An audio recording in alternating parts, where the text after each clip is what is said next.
Bienvenue chers amis, bienvenue les Lutétiens, bienvenue dans cette émission spéciale de l'After Lutèce, l'émission dans laquelle nous allons analyser le premier tiers de la saison 2022-2023. Il y aura plein de stats, ça va être une explosion, une orgie de stats. C'est comme si vous preniez de la crème fouettée et que vous vous en mettiez plein la bouche comme ça. Ça va être ça, donc attendez-vous à ça. C'est long. Allez directement au morceau qui vous intéresse. Je vais essayer de découper la vidéo pour qu'on puisse se retrouver mieux dans celle-ci. Sachant que cette première partie là va englober vraiment les stats générales, les stats par roster. On va aussi regarder les meilleurs et les plus mauvais d'entre nous dans chacune des statistiques. Par contre, là, bien évidemment, tout ce qui concerne l'évolution individuelle de chacun des coachs, ce sera une deuxième vidéo. Sinon, ça va faire 3 heures de vidéo. C'est trop. Donc, moi, je veux bien, mais ce sera irregardable pour vous. Donc, les gars, écoutez, passons tout de suite peut-être aux statistiques générales. On va regarder ensuite les stats par roster. Et puis, on fera un petit tour sur le prix du meilleur chasseur, naturellement, un bilan général, ainsi que une analyse du gratin de la Lutèce, c'est-à-dire les meilleurs des joueurs sur le terrain. On va voir qui sont les stars naissantes de cette nouvelle année. A tout de suite pour les stats.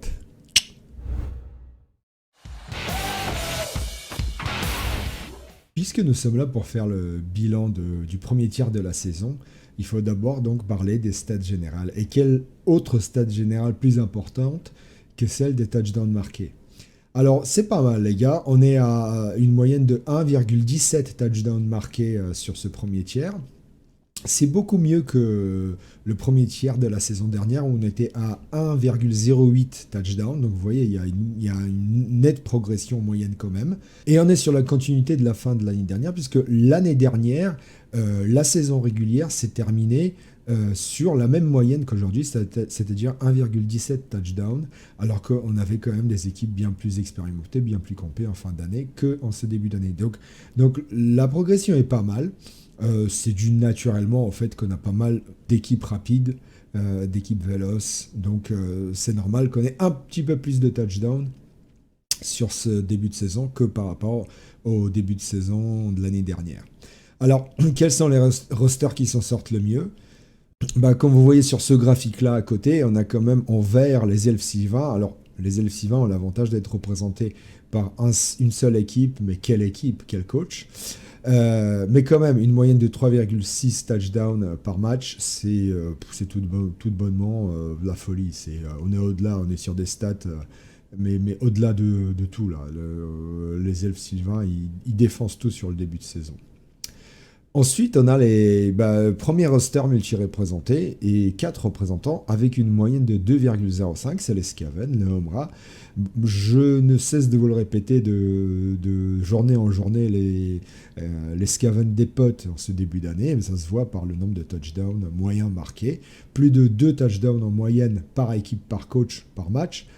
C'est génial, enfin, je veux dire, c'est un roster, on est parti sur des rosters champions là. Et après, derrière, quand même, une petite surprise. Alors, les hommes lézards, toujours bien placés avec une moyenne de 1,5. Et attention, regardez-moi ça, les Snotlings. Les Snotlings, 1,5 touchdown en moyenne de marqués. Génial, ça prouve leur excellente forme en ce début d'année. Et ça prouve que c'est un roster qui reste totalement compétitif. On s'y attendait peut-être pas qu'il soit aussi compétitif que ça. Alors ça, c'est pour les rosters. Maintenant, on va passer aux performances individuelles. Vous vous en doutez, celui qui a marqué le plus de touchdowns, forcément, c'est celui qui domine aussi au niveau des rosters. C'est Zaiko, avec 18 touchdowns, soit 3,6 de moyenne.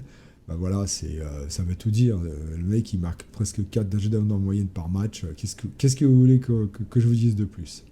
Regardez, derrière, quand même, Martoni et Luix, avec leur Skaven, arrivent à 16 touchdowns, ils sont qu'à 2 touchdowns des Zaiko, donc pareil, extraordinaire forme des Skaven, de la doublette magique, 3,2 touchdowns en moyenne par match. Qui voudrait pas marquer plus de 3 touchdowns par match en moyenne? Regardez, le troisième arrive très très loin et n'est autre que Ashram. Et quand on connaît le niveau d'Ashram et qu'on voit qu'il a déjà 4 touchdowns de retard sur Martonnier et Luix et 6 sur Zaiko, on se dit quand même que les deux de devant, enfin les trois parce qu'il y a une doublette, les trois de devant, ils sont à des années-lumière de nous tous, quoi. Alors ça c'est pour les meilleurs marqueurs. Qui sont les moins bons? On a Epagnol à un seul touchdown, il a remarqué qu'en 5e journée. Il y a aussi Huxgull qui a énormément du mal en ses débuts d'année aussi, toujours un touchdown. Emma Big Burger aussi, pareil, qui continue un petit peu sur la lancée de sa saison dernière. Mais ça va progresser les gars, je crois en vous, ça ira mieux dans les journées à venir. D'ailleurs, ça va mieux parce que on est presque à la fin de la J6 et je sais que quelques-uns d'entre vous ont déjà marqué pas mal de touchdowns. Ensuite, Hank Morkpork, il est toujours à 2 touchdowns. Je l'ai un petit peu aidé. Et pareil, il va progresser parce qu'en Elf, 2 touchdowns seulement en 5 journées, c'est pas possible. Ça ne peut que progresser. Ensuite, il y a pas mal de coachs à 3 touchdowns, mais bon, ça c'est un peu plus normal, ils ont un peu plus de mal, mais quand même, ils sont au-delà de ceux qui ont vraiment du mal avec un ou deux touchdowns. Alors ça, c'était pour les meilleures attaques. Quelles sont les meilleures défenses maintenant? Ben, moyenne de touchdown encaissé forcément sur la même moyenne, comme quoi mes tableaux sont bons, hein, ils sont pas faux. Eh bien, la meilleure défense cette année en termes de roster, c'est les Nains. Pour l'instant, 0,7 touchdowns d'encaissé seulement, c'est pas mal, ça prouve la solidité des défenses naines. Derrière viennent les démons de cornes, ouais, coachés par des coachs expérimentés, forcément les corneux. Ben, et c'est dur de passer leur défense, et ils sont à 0,8. Autant que les morts vivants, mais bon, les morts vivants sont représentés que par une seule équipe, alors que les démons sont deux. Mais bon, 0,8 touchdown quand même pour les MV et les corneux, c'est pas mal, hein. C'est vraiment un très bon résultat, sachant qu'il y a aussi les orques avec la même moyenne. On sait que les orques, c'est pareil, c'est un roster qui est solide en défense. Donc là, bah, on est dans les clous, hein. Les rosters bons en défense sont bien représentés de ce côté-là cette année, avec une petite surprise pour les corneux quand même, hein. Et ensuite viennent, attention, à la dernière place du podium, les halflings. Alors là, ça par contre, c'est extraordinaire.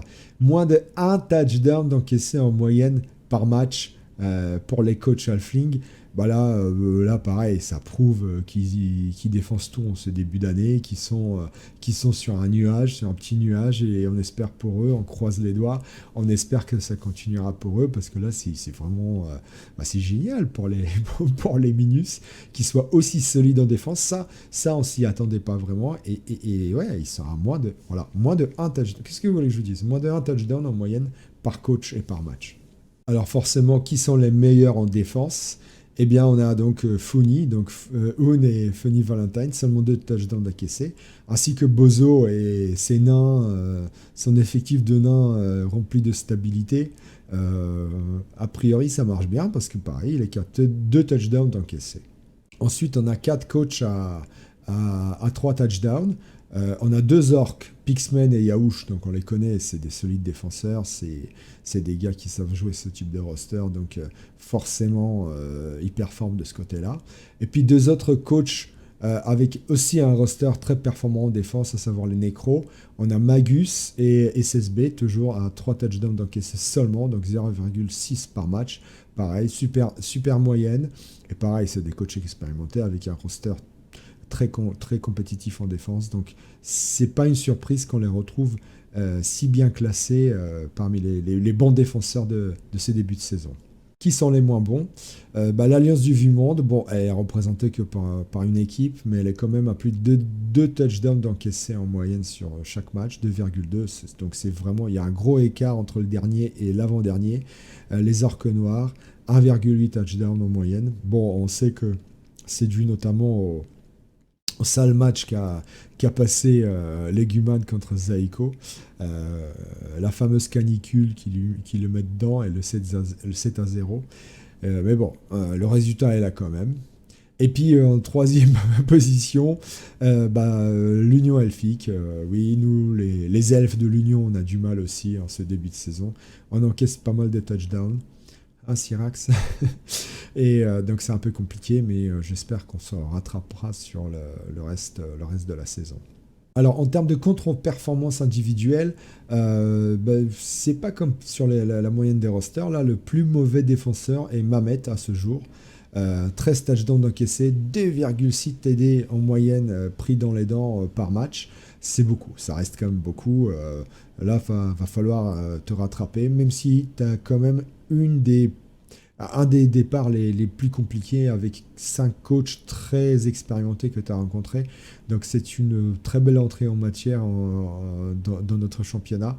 Mais là, ça se voit que c'est difficile à tenir en défense. Ouais, c'est dur pour toi, mais ça ira mieux. Je suis sûr que ça ira mieux dans les journées à venir.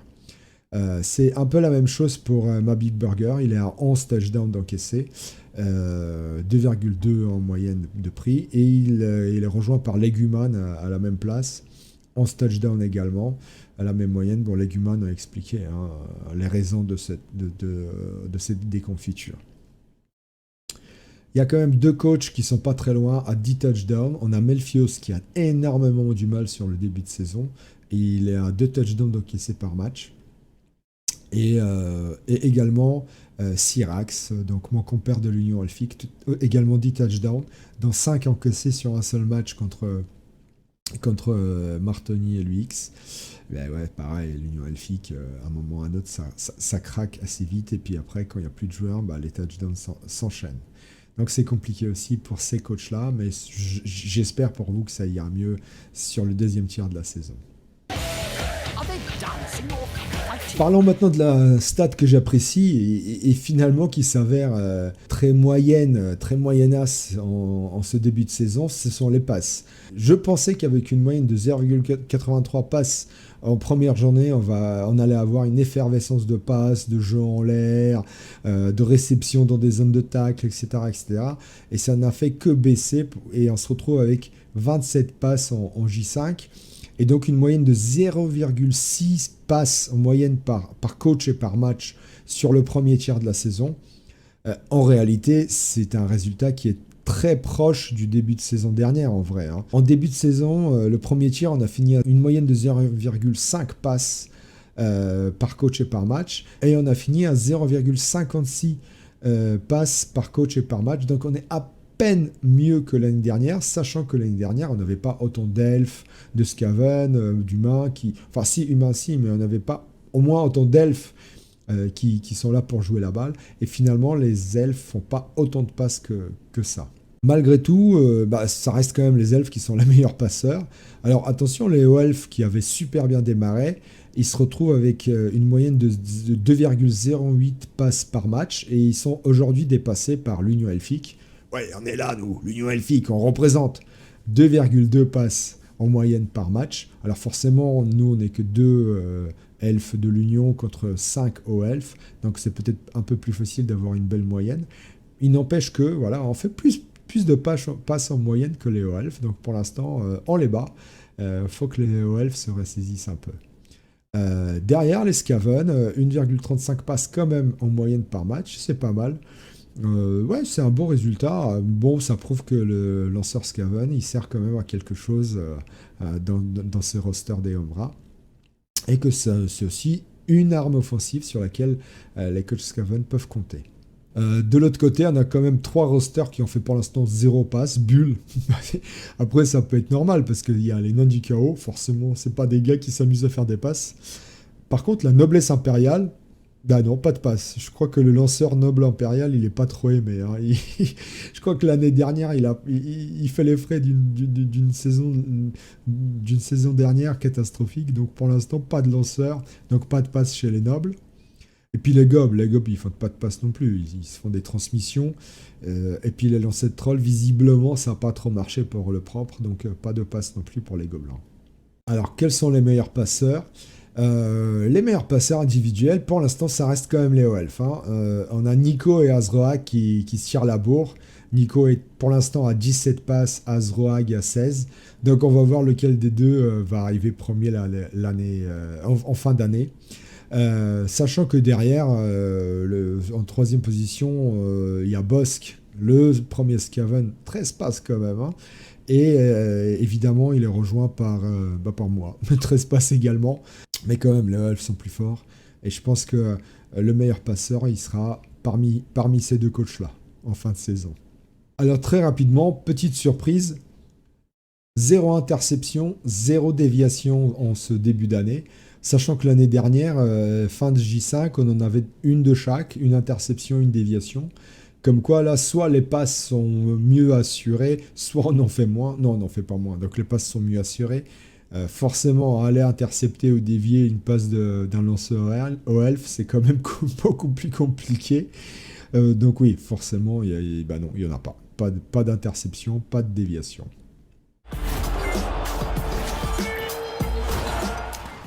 Alors les sorties, ça y est, là on rentre dans les statistiques qui vous intéressent, hein, bande de sagouins, bande de violences sanguinaires. C'est bien ça, la lutétion, c'est bien. Eh bien, on est pas mal, hein. On est à une moyenne de 9,01 sorties par coach sur les 5 journées, soit une moyenne par match de 1,80 sorties. On est sur une tendance qui suit la fin de saison dernière, puisque sur la saison dernière, sur l'ensemble de la saison dernière, on était à 1,77 sorties par coach et par match.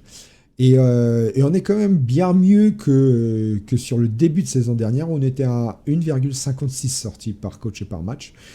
Donc là, les coachs font plus de sorties, forcément avec 6 équipes de minus et pas mal d'équipes bourrines quand même. Bah forcément, la stat en termes de sorties, elle est un peu meilleure que sur la saison dernière. Donc bon, c'est pas mal, ça reste pas mal, hein, c'est vraiment sympa, toutes ces sorties. C'est des points pour le classement du meilleur chasseur, donc je ne peux être que content. Alors, au niveau des rosters, ben, c'est les morts-vivants qui s'en sortent le mieux, une moyenne de 4,4. Alors, bon, l'avantage, c'est qu'ils sont représentés que par une seule équipe, et c'est une équipe qui a rencontré deux équipes de minus, pas de suite, mais deux équipes minus, deux Snotling en l'occurrence. Donc forcément, ça gonfle un peu les stats des morts-vivants. Derrière, on a les nains. Les nains, cette année, ça rigole pas, ça y va, ça castagne, hein. Alors pareil, ils ont rencontré pas mal de minus aussi, notamment Imperator Day, je crois qu'il a pris 2 halflings. Donc on est à 3,7 sorties par coach et par match en moyenne sur ce premier tiers de la saison. Ouais, on aimerait tous avoir une telle moyenne en termes de sorties quand même, hein, en notre faveur. Enfin, en troisième place du podium, 3 belles surprises. On a l'Alliance du Vu Monde. Visiblement, ma Big Burger aime toujours autant cogner. 2,4 sorties par coach et par match, quand même. Le KO, qui s'en sort pas mal, mais pareil, représenté par une seule équipe, mais pas la même moyenne que l'Alliance. Et enfin, les Snotling, ils sont là. Alors certes, c'est dû aussi au fait que Bud, il prend tout le temps Morg, et Morg, ça cogne, et Morg, il sort pas mal de joueurs. Mais ouais, la moyenne, elle est là. 2,4 sorties par coach et par match. Très belle moyenne de Snotling, hein. On voit que même au niveau de la castagne, ils sont là et qu'ils performent. Troisième en termes de sortie et troisième roster en termes de touchdown marqué, les Snotling, performance extraordinaire. Alors quels sont les coachs les plus bourrins individuellement sur ce début de saison? Comme j'ai dit, Buckler et Scarlan, avec 2 équipes Snotling rencontrées notamment, ça leur fait 22 sorties réalisées au total, soit une moyenne de 4,4 sorties.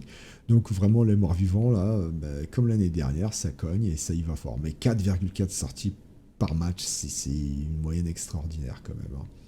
Derrière, attention, Bozo est pas très loin, 21 sorties quand même. Et pareil, je crois qu'il a rencontré quelques minus.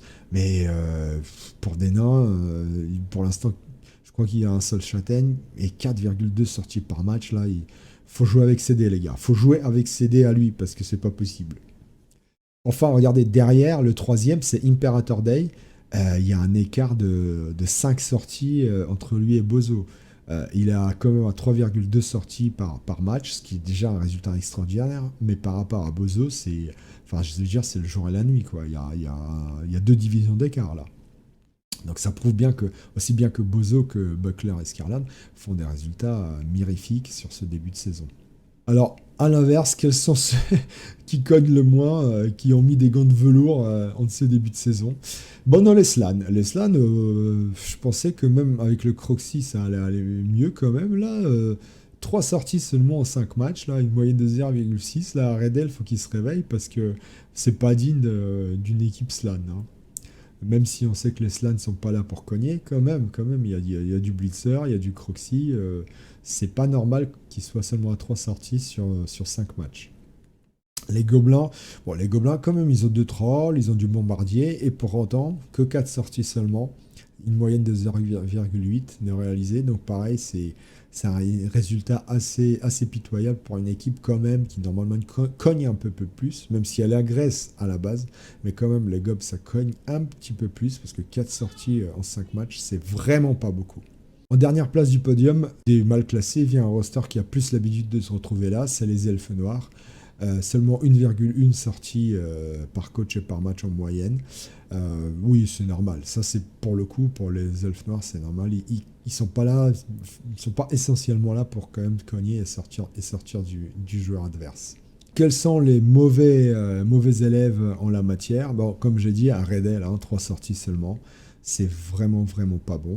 Et derrière, on a plusieurs coachs. Alors, je vais essayer de les citer qui sont à 4. On a donc le propre, 4 sorties. Syrax, seulement 4 sorties. Cosus également, seulement 4 sorties. On a aussi Seeds, Elfe Noir, 4 sorties. Forcément, Martenier et Luix, eux, ils sont là plutôt pour marquer des touchdowns, donc 4 sorties seulement aussi.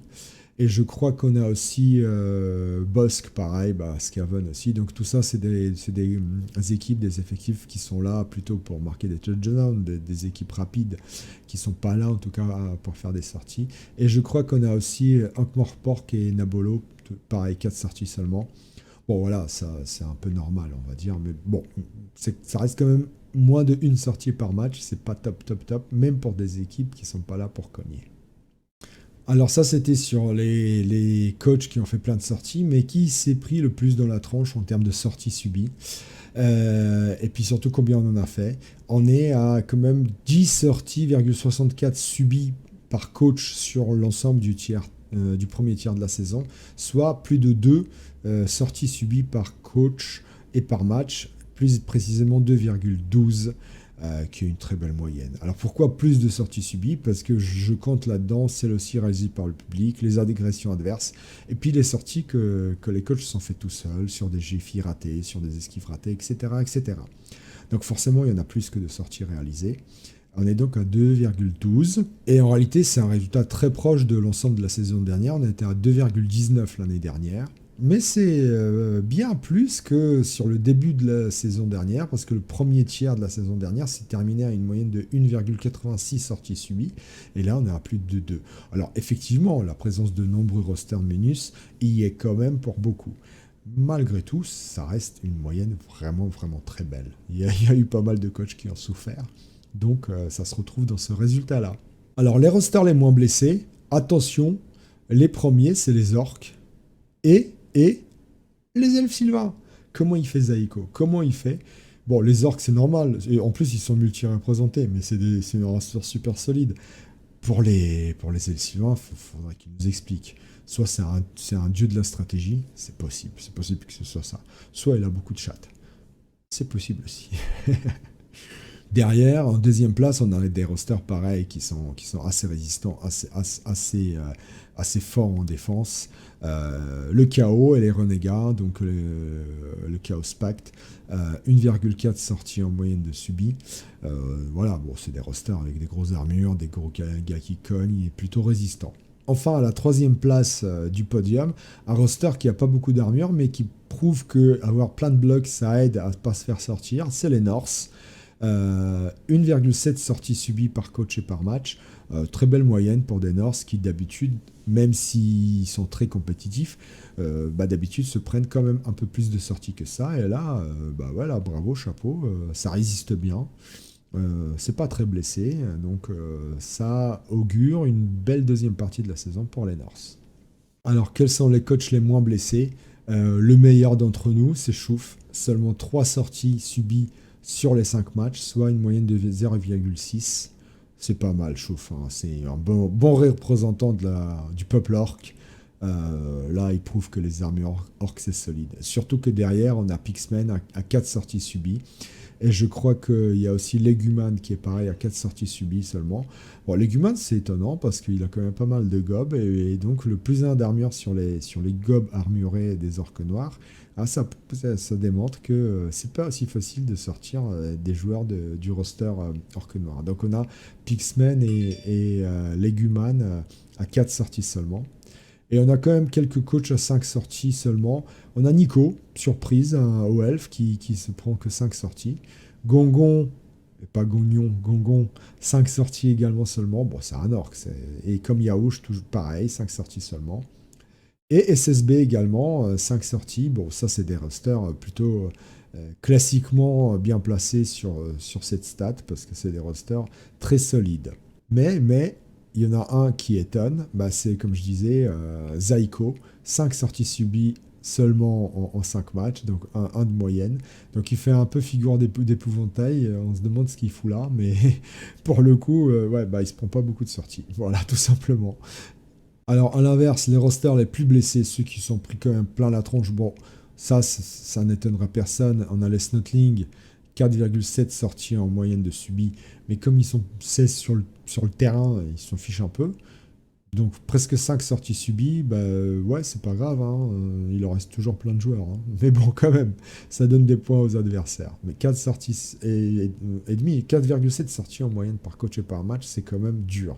Et derrière, bah, c'est compliqué pour l'Union Elfique, hein, 3,1 sorties. Alors c'est bien mieux que l'année dernière, où l'Union Elfique était vraiment dépassé tous les scores en termes de sorties. Mais quand même, 3 sorties pour des elfes en moyenne par coach et par match, ça fait mal aux fesses, je peux vous l'assurer. Enfin, c'est pas trop jojo non plus pour les vampires. Ils sont pas très loin des elfes. 2,9 sorties subies. Surtout que eux, bah, le problème c'est qu'ils se les font eux-mêmes aussi. Hein, donc bah, voilà, ils sont si mal classés, presque aussi mal classés que l'Union Elfique en termes de sorties subies. Alors, quels sont les coachs qui ont le plus souffert dans cette stat-là? Bah, comme je disais, les deux Snotling, Bod Milka, 24 sorties subies, 4,8 de moyenne par match. Et juste derrière, Morrigan, 23 sorties subies, 4,6 par match. Donc, ça fait mal aussi. Le premier non-snotling, c'est Olivier Dulac, 21 sorties subies, bon, c'est un alpha hein, forcément, 4,2, et il a quand même pris pas mal de rosters lourds, donc forcément il a une stat pas très bonne là-dedans. Et le premier des non-minus, qui est quand même bien loin derrière ces minus-là, bah, c'est moi-même, 17 sorties subies dans la tranche, 3,4 de moyenne. Là par contre ça fait mal. Ça fait très mal, d'où mon résultat très moyen en ce début de saison. Hein. Ceci explique peut-être cela. Mais c'est vrai que bon, le début de saison est très dur sur cette stat-là, très dur pour les minus. Et je pense que ça ira pas mieux après. Hein. Je pense pas. Il faut s'attendre à ce que ça grimpe quand même. Parlons maintenant d'une petite statistique intéressante qui est celle des sorties publiques. On est à 22 sorties du public sur la totalité du premier tiers de la saison, donc 0,39 par coach sur ces 5 journées. On est vraiment sur la même tendance que l'année dernière, on est à 0,07 sorties par coach et par match, c'était 0,06 en début de saison dernière.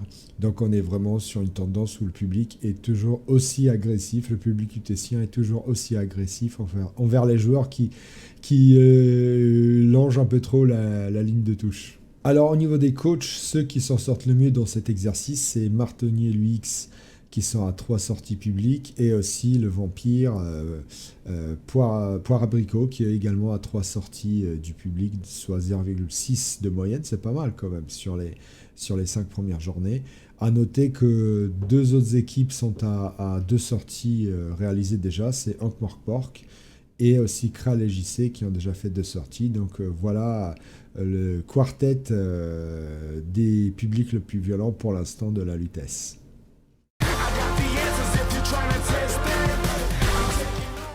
Parlons maintenant de ma statistique préférée qui est celle des agressions.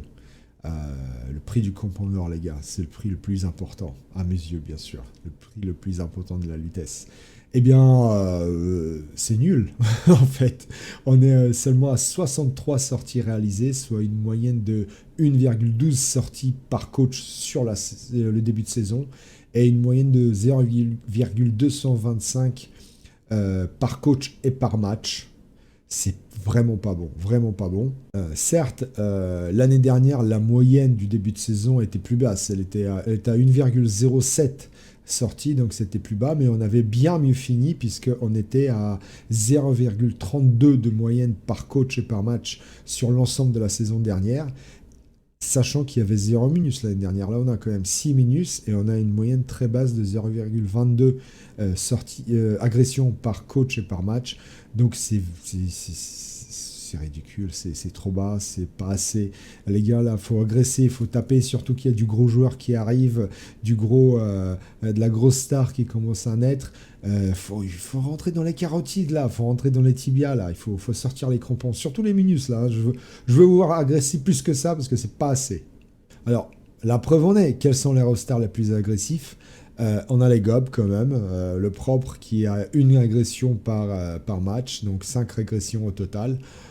Ouais, c'est bien, mais c'est pas top. Hein.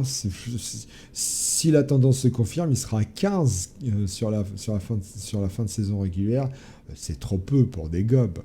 Derrière, les orques noirs, super agresseurs, sont largement à la traîne avec une moyenne de 0,6. En même titre que le Snotling, c'est pas normal. Ça devrait être des rosters qui agressent plus que ça. Regardez, ils sont rejoints par les élus du chaos avec la même moyenne de 0,6 agressions par coach en moyenne et par match. Donc c'est trop peu, c'est pas assez tout ça. Il faut, la Lutèce avait plutôt tendance à mieux agresser que ça sur les saisons passées.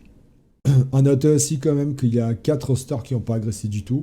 Alors il y a les Slan, l'Union Elfique, les Norse non plus, et les Démons de Corne. Alors on va dire les Norse et les Démons de Corne, ils n'ont pas trop besoin. Les Slan et l'Union Elfique s'entendaient un peu mieux, mais bon là, visiblement leurs coachs n'ont pas misé là-dessus. Alors quels sont les coachs pour l'instant qui brillent dans la course au crampon d'or? Bien, on a le propre, hein, le gobelin de la Lutèce, donc comme j'ai dit, 5 agressions réussies. Attention, il est rejoint par Morrigan, le Snotling aussi qui a 5 agressions, donc c'est pas mal. Hein, quand même, les minus sont là, même si c'est pas suffisant, c'est pas assez, mais quand même les minus sont là et dominent le classement. L'orque noir, légumane, on est à 4, hein, donc pareil, les orques noirs quand même, avec leur roster rempli de gobs, on voit qu'ils sont aussi là et qu'ils sortent les crampons un petit peu. Et il y a aussi Nico. Nico, le haut elfe, qui est aussi à 4 agressions réalisées. Bravo Nico, c'est pas mal. Tu fais un peu office de brebis noire, brebis galeuse, on sait pas ce que tu fous là, mais bravo, chapeau, 4 agressions réalisées.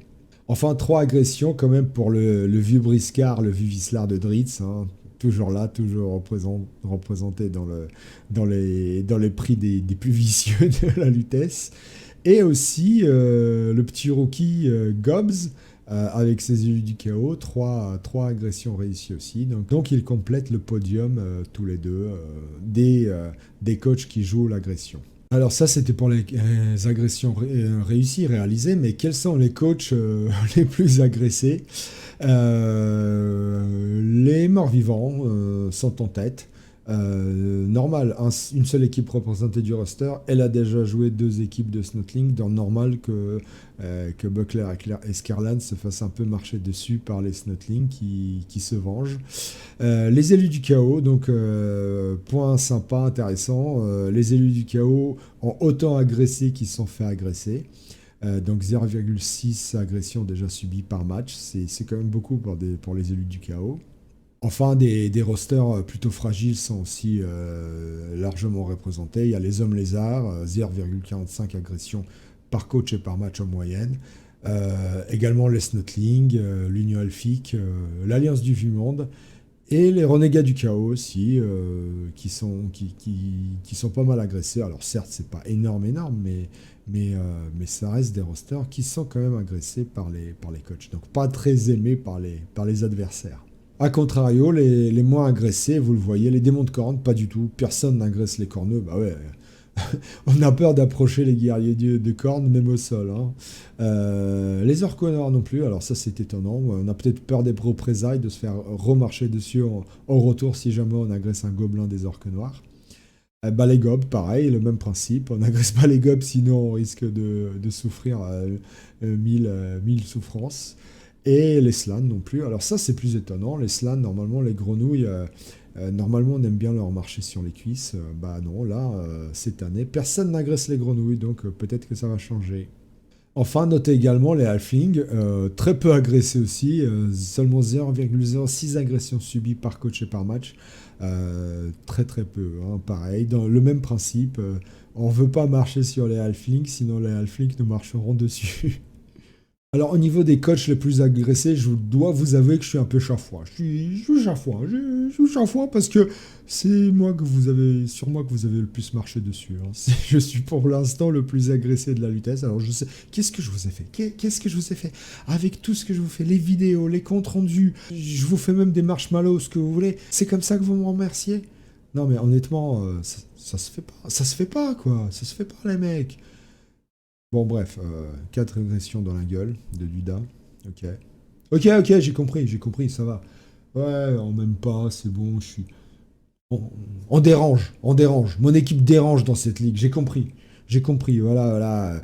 Tout ça, il y en a que pour les Skaven, les elfes sylvains, les hommes lézards.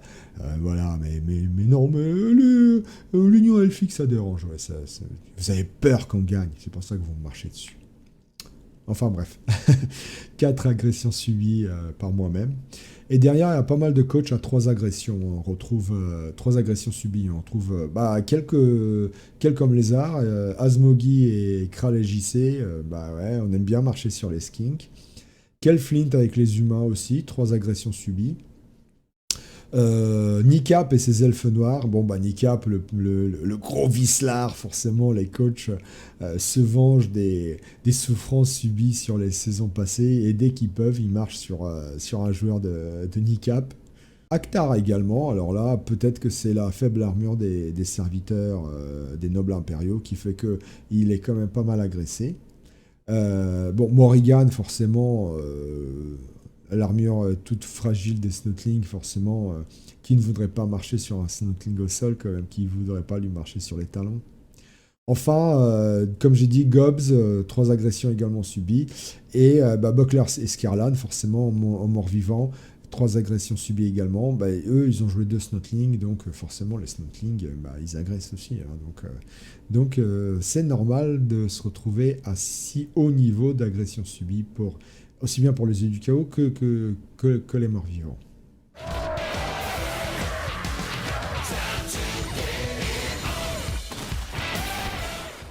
Alors, puisque nous sommes dans les stades des cogneurs, des mecs vicieux, des gros balourds, des gros mecs qui tapent et qui agressent et qui tapent dans les genoux et les mâchoires des joueurs adverses, regardons qui sont les rosters les plus violents du championnat en prenant en compte toutes les actions violentes, à savoir les sorties réalisées, le public et les agressions. Alors, la stat générale est très bonne, hein. On est à 10,59 destructions adverses par coach en moyenne sur le premier tiers de la saison, soit 2,10 par coach et par match.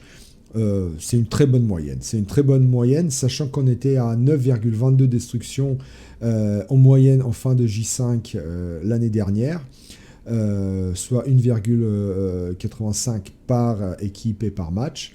Et on avait une moyenne sur l'ensemble de la saison très proche de celle d'aujourd'hui, à savoir 2,18 destructions adverses par coach et par match sur toute la saison dernière. Sachant que l'année dernière, il y avait beaucoup moins de minus, il n'y avait pas de minus. Aujourd'hui, on a quand même 6 équipes minus. Donc c'est quand même pas mal. C'est une très bonne moyenne et forcément elle aura tendance à augmenter au fur et à mesure que nos joueurs gagneront des compétences de destruction et que les armures seront de plus en plus fragiles chez nos adversaires. Alors, quels sont les rosters les plus violents? On retrouve encore une fois les morts-vivants avec 24 destructions, soit 4,8 de moyenne. C'est un score énorme. Alors, encore une fois, je me répète, les deux équipes Snotling rencontrées, ils sont pour beaucoup, mais la moyenne est extraordinaire.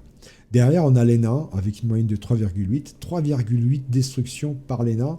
Alors, on sait que les nains, c'est des cogneurs, mais là, la moyenne est extraordinaire. Elle est vraiment, elle dépasse toutes les espérances des deux coachs nains. Enfin, à la troisième place du podium, bah, les Snotling, comme ils agressent pas mal et qu'ils font pas mal de sorties, eh ben, on les retrouve en tant que troisième roster le plus destructeur. Alors, forcément, la présence de Morgue dans les rangs des Snotling n'y est pas étrangère. Hein. Encore une fois, les Snotling comptent beaucoup sur ces stars pour faire les sorties. Ben oui, le résultat est là.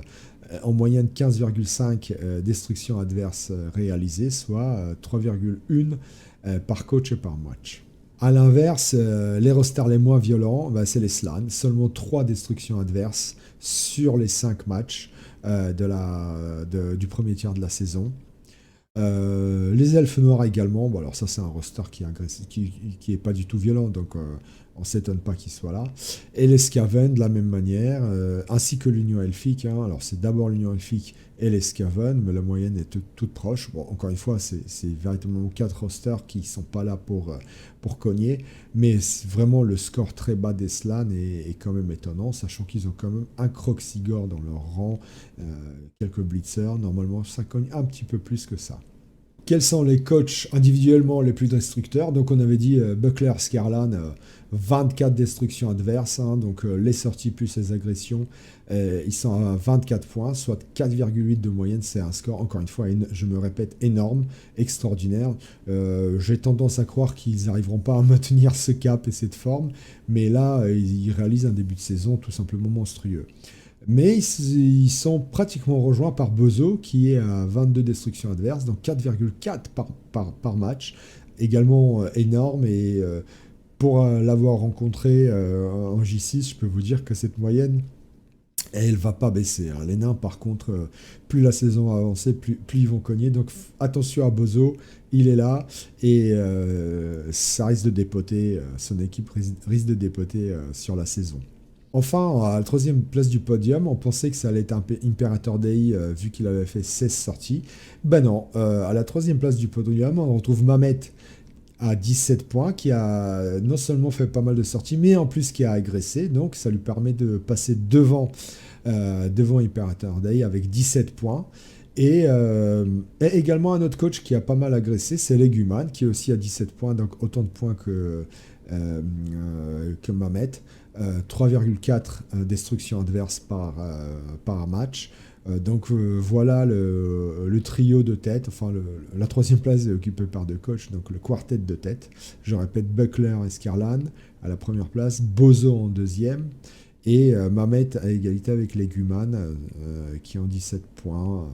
Donc c'est vraiment une très belle moyenne, surtout pour des humains, c'est pas mal. Ça veut dire que même s'il perd, Mamet cogne quand même pas mal, hein, donc attention, attention à lui. A l'inverse, les coachs les moins violents, donc on a dit encore une fois, Aredel, seulement 3 points, 3 sorties, pas d'agression, donc c'est vraiment un score minable. Ensuite, Syrax, bon bah ça c'est l'Union Elfique, hein, qu'est-ce que vous voulez, 4 sorties seulement, enfin 4 destructions, puis vu qu'il n'a pas agressé, donc 4 points. Seeds, Elfe Noir également, bah, c'est pas des rosters qui sont là pour cogner encore une fois, ni véritablement pour agresser. Bosque, pareil, en Skaven, 4 points seulement. Enfin, à la dernière place des mal classés, à l'antépénultième place, c'est Nabolo avec un total de 5 points seulement, donc une destruction adverse seulement par match.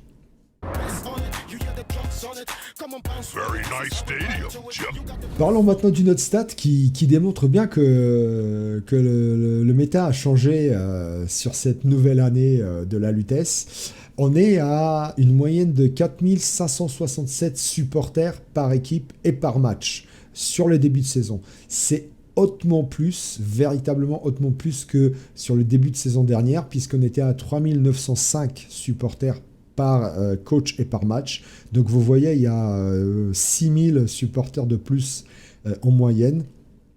Bah, ça prouve bien que les coachs ont changé la donne.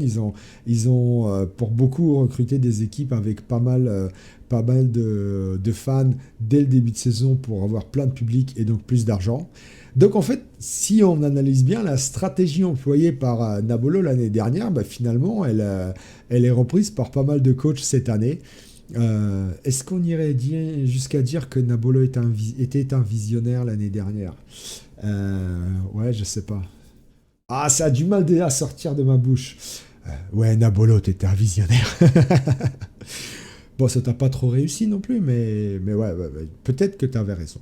Alors, pas sur la compo de ton équipe, mais sur le fait de prendre un petit peu en termes de fan factor en début de saison. C'était, je pense, une bonne approche de la ligue, de ta part. Ouais, parce qu'en réalité, les 4567 supporters sur le début de saison, on n'est vraiment pas loin de la moyenne générale sur l'ensemble de la saison dernière, qui était de 4728. Donc, vous voyez, il y a 200, à peine 200 supporters près, on est sur la même tendance que l'ensemble de la saison dernière, sachant que forcément, plus la saison va avancer, plus les joueurs auront un fan factor important. Donc là, on voit bien que les équipes ont commencé avec certaines avec un gros fan factor, et ça se voit dans cette moyenne générale, et ça se voit que le méta change. Voilà, les coachs prennent du fan factor pour avoir plus de sous en début de saison. Alors, quels sont les meilleurs rosters? Les Renegats du Chaos et les Slan. D'abord les Slan, bah oui, Aredel. Alors ça, c'est des rosters représentés par une seule équipe, mais oui, Aredel et Yeti Six ont décidé de prendre plein de fan factors, et ça se voit effectivement dans la moyenne des supporters par match. On est à 7004 pour les Slan et 7000 pour les Renegats du Chaos. Et à la troisième place, vous voyez très très loin derrière, mais quand même premier roster multi-représenté, les Halflings, avec 5866 supporters par coach et par match. Là, bon, écoutez, forcément, les Halflings aussi, roster populaire, et les coachs ont pris quelques points de fan factor, donc ça se répercute sur la bonne santé de leurs fans.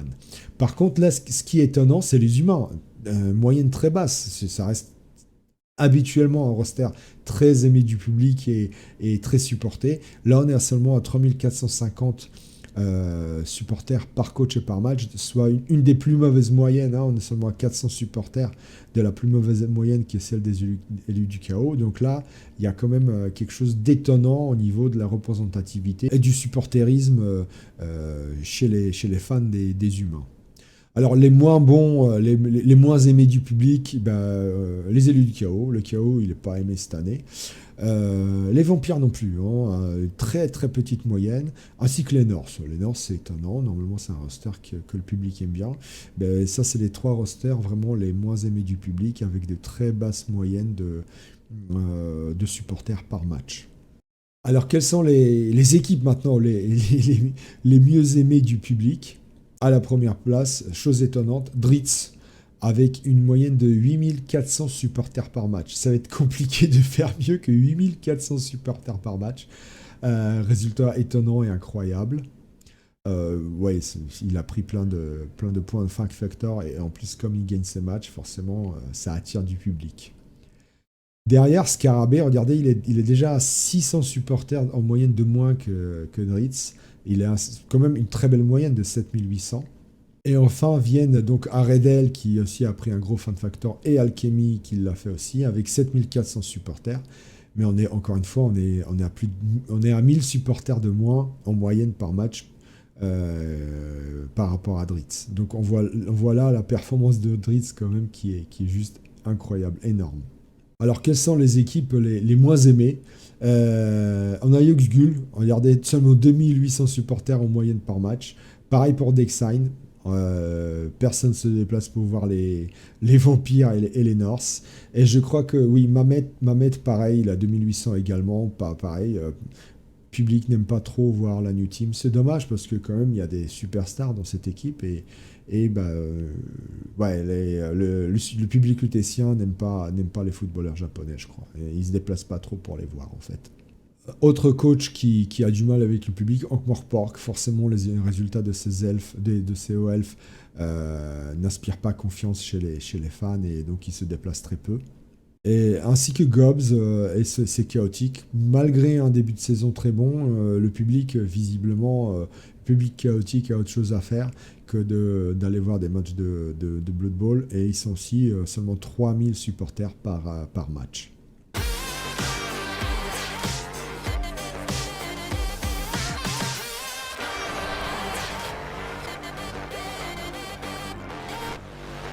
Forcément, sur les gains, dans la mesure où il y a plus de public qui se déplace, on peut s'en douter que la moyenne des gains est bien meilleure que l'année dernière, et ça se vérifie dans les stats. On est à 57 910 pièces d'or de gagnées par coach et par match en moyenne.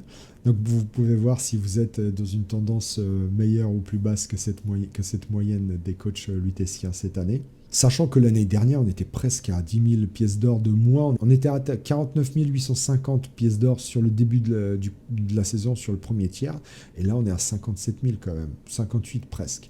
Donc vous voyez que, ouais, forcément, plus de fun factor, plus de fans et une meilleure moyenne de touchdown, forcément, on gagne plus d'argent. Ouais, effectivement, ça se vérifie dans les stats. En réalité, on est vraiment tout proche des 58 000 pièces d'or en moyenne sur l'ensemble de l'année dernière. Donc vous voyez que, encore une fois, la tendance se vérifie, c'est ce que je disais en début de saison. Il va y avoir plus d'or de gagné, on va pouvoir dépenser un peu plus d'or, acheter un peu plus de joueurs, donc ouais, on aura de quoi faire pour effectivement envisager la suite de la compétition d'une manière un petit peu plus sereine que l'année dernière, même si l'année dernière c'était finalement personne ne manquait véritablement d'argent. Bah là on en manquera encore moins, je pense. Alors quels sont les rosters les plus riches de la Lutèce? Qui sont les Crésus? Les elfes sylvains. Alors là, forcément, avec la moyenne de touchdowns marquée par Zaiko. Alors oui, les elfes sylvains auront l'avantage d'être représentés que par une seule équipe, mais quand même une moyenne de 84 000 pièces d'or par match, c'est juste énorme. On se demande ce qu'il va faire avec cette thune. Franchement, donne-nous-en un peu là. Nous, il nous en manque un petit peu à ceux qui sont au bas du classement là. Tu pourrais partager quand même. C'est une bonne idée ça. On pourrait peut-être créer une cagnotte à la Lutèce où les coachs mal en point pourraient puiser pour acheter. Non, je déconne. Non, c'est bon, oubliez. Alors, une très bonne moyenne des Welf aussi. Hein, et là, forcément, il faut les féliciter parce que 5 équipes engagées et quand même une belle moyenne de plus de 70 000 pièces d'or de gagné. Forcément, à marquer plein de touchdowns parce qu'ils en marquent quand même. Bah oui, ça fait gagner des sous. Donc, deuxième meilleur roster en termes d'argent gagné, bah, c'est le Welf. Bravo, bravo. Enfin, la bonne forme va de pair avec l'or qui coule dans les caisses. 68 000 pièces d'or par équipe et par match en moyenne pour les orques.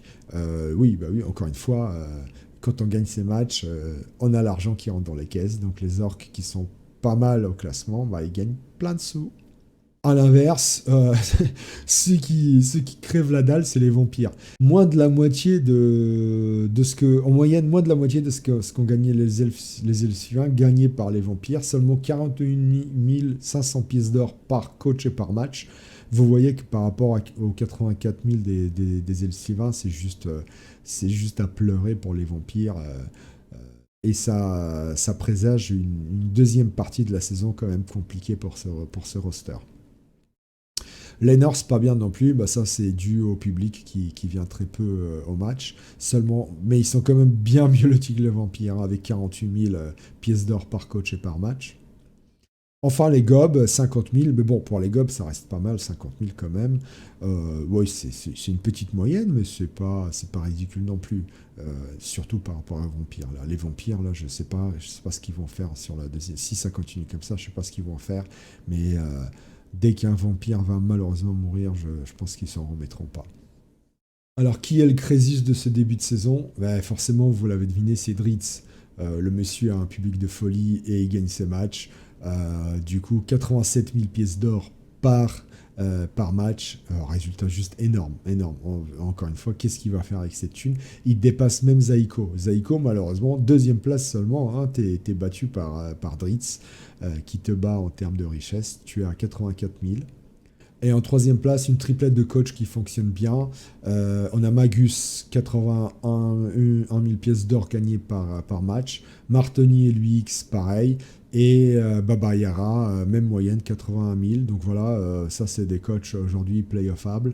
Dont les équipes marchent très bien, qui marquent pas mal de touchdowns. Donc forcément, ça se voit en termes de richesse. Ouais, ils peuvent envisager une deuxième partie de saison tranquille, même si, même s'ils perdent un deux joueurs par-ci par-là, à mon avis, ils auront de quoi faire avec l'argent accumulé. Comme je suis un gland, j'ai juste oublié les moins riches d'entre nous. Il faut en parler parce que c'est des gars qui risquent de souffrir dans les journées à venir. Donc, courage les gars, force et honneur, courage à vous parce qu'il ne faut pas que vous perdiez de joueurs. Le moins riche sur le début de saison, c'est Yuxgul, le Norse, avec une moyenne d'à peine 38 000 pièces d'or par match. Donc ça n'augure rien de bon pour le Norse, Barbu, Rouquin et Uxul. On espère pour toi que tu ne perdras pas de gros joueurs sur les journées à venir. Juste devant lui, avec à peine 1000 pièces d'or en moyenne de plus, soit une moyenne de 39 000 par journée, on a Ankh-Morpork. Et quand on sait le prix qu'il faut payer pour un haut elfe en bonne et due forme, on croise les doigts pour Ankh pour qu'il n'y ait pas un blitzer ou un receveur qui crève, quoi, hein, honnêtement. Enfin, rien ne va en Sylvanie. Poire abricot, 40 000 pièces d'or à peine en moyenne par match. Là, faut pas qu'il y ait un de ces vampires qui crève. Enfin, qui crève une deuxième fois parce qu'ils sont déjà morts théoriquement, si je comprends bien les bouffeurs de ketchup. Ouais, donc c'est pas top et bon, on espère PA que les vampires tiendront, que les régènes tiendront parce que si tu continues avec cette moyenne-là, il y a Dracula qui va pas être content. Donc allez, courage les gars. Et on espère pour vous que les jets de dés s'amélioreront et que le public viendra plus nombreux à vos matchs. Hein. Allez. Et que vous marquerez plus de touchdowns. Ça vous fera plus de sous.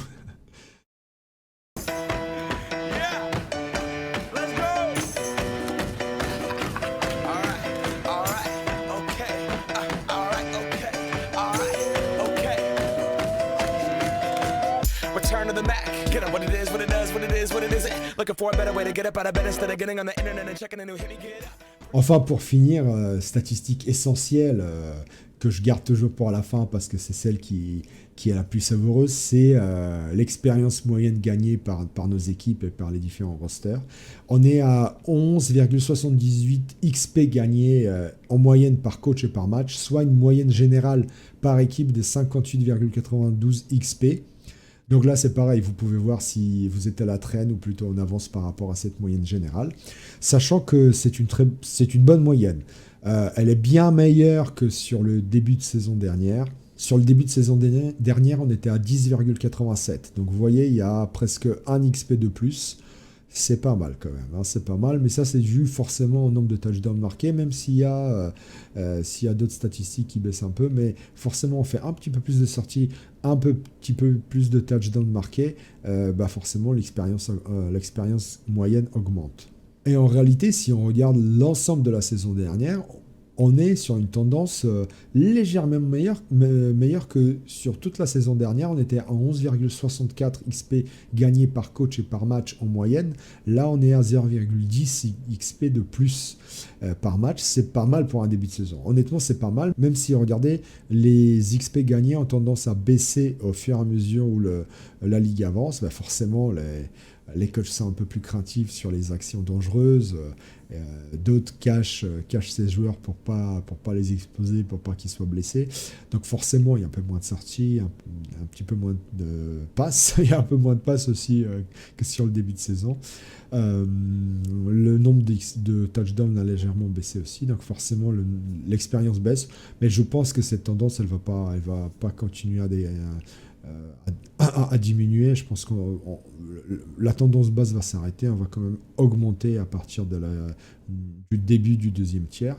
quoi qu'il en soit, la moyenne est assez bonne. La moyenne est assez bonne. Alors, les rosters qui s'en sortent le mieux, forcément, vous le devinez, les Elves Sylvains. Alors là, encore une fois, l'avantage d'être représenté par une seule équipe, mais 98 XP, 98 XP, soit 19,6 de moyenne par match. Énorme, énorme les Elves Sylvains, franchement énorme. Derrière, un autre roster représenté par une seule équipe, les morts-vivants, forcément, avec le nombre de sorties qu'ils font, ils ont une belle moyenne, 86 XP au total, soit 17,2 par match, bravo. Et les rosters multi-représentés qui s'en sortent le mieux, et là, il faut leur tirer un coup de chapeau, parce que quand même, c'est plus difficile à faire une belle moyenne quand on est plusieurs. C'est les nains. Bon, eux, ils sont deux, ils font pas mal de sorties, donc c'est normal. Et surtout les Skaven, 4 représentés par 4 équipes, et il faut une moyenne de 14,45 XP par coach et par match. Donc là, pareil, bravo aux Skaven. Je le répète de journée en journée, mais les Skaven nous étonnent, et ils font un début de saison remarquable. Ça va continuer, je pense, et il y a plein de coachs qui vont souffrir face à ce roster véloce, et finalement qui s'en sort très bien et qui pose des problèmes énormes aux défenses adverses. A l'inverse, c'est très dur pour les Gobs et les Slans. Les Gobs seulement... Alors c'est pareil, des rosters représentés par une seule équipe, mais quand même 37 XP seulement pour les Gobs. Alors les Gobs, vous allez me dire, ils s'en fichent un peu. Pour les Slans, c'est plus dur, 40 XP seulement, soit 8 de moyenne par match. Là, ça présage rien de bon pour les Slans sur le reste de la saison. Enfin, toujours pareil, les Elfes Noirs ont toujours du mal à marquer pas mal d'XP. Ils sont à seulement 8,7 de moyenne par coach et par match. Là, par contre, c'est dur aussi. Alors la tendance chez les Elfes Noirs est à peu près la même que l'année dernière. Et finalement, ils ont bien réussi à qualifier une équipe en play-off malgré une très basse moyenne d'XP. Donc, c'est peut-être une spécificité du roster d'avoir pas beaucoup d'XP et vraiment des positionnels très expérimentés avec des trois quarts très peu expérimentés. C'est probablement une particularité de ce roster qui marque vraiment pas beaucoup d'XP par match. Enfin, qui sont les coachs qui ont les équipes les plus expérimentées? Vous l'attendiez, vous le saviez. Là, on a quand même une star, Zaiko. Équipe de France, Zaiko, mais bravo, franchement, 98 XP en 5 journées, soit 19,6 XP en moyenne par match. Alors déjà, record de la Lutèce battu sur le premier tiers de la saison. L'année dernière, Olivier Dulac était à 92. Tu bats ce record et vraiment de loin, 6 XP de plus, c'est énorme. Derrière, on retrouve Buckler et Scarlan, 86 XP, c'est vraiment un super résultat aussi. Chapeau à eux deux, parce que Scarlan était là jusqu'à la J3. Également, une doublette de Skaven, Martoni et Luix, qui dominent le championnat, qui sont en tête, forcément avec le nombre de touchdowns marqués. Ils ont une très belle moyenne de 17,2 XP par match, bravo, chapeau aussi. On voit que les anciens sont là, les vieux lycéens sont là et qu'ils ne lâchent pas l'affaire et qu'il va falloir compter sur eux jusqu'à la fin du championnat. Ils ont une magnifique équipe qui progresse très bien et 86 XP, ça n'envisage que du bon pour la suite de la compétition. Et enfin, juste derrière, grâce à son score mirifique en termes de sortie, on a Bozo, 84 points, soit 16,8 de moyenne sur son équipe. Avec toutes ses stabilités et ses gardes. Je crois qu'il a plus de stab que de garde, quand même, beaucoup plus même.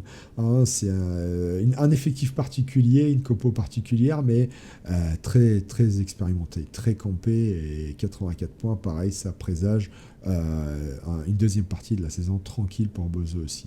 À l'inverse, il y a des coachs qui souffrent. Ils ont beaucoup souffert et pris très peu d'XP. On a Seeds en Elfe Noir, comme je disais, 37 XP seulement.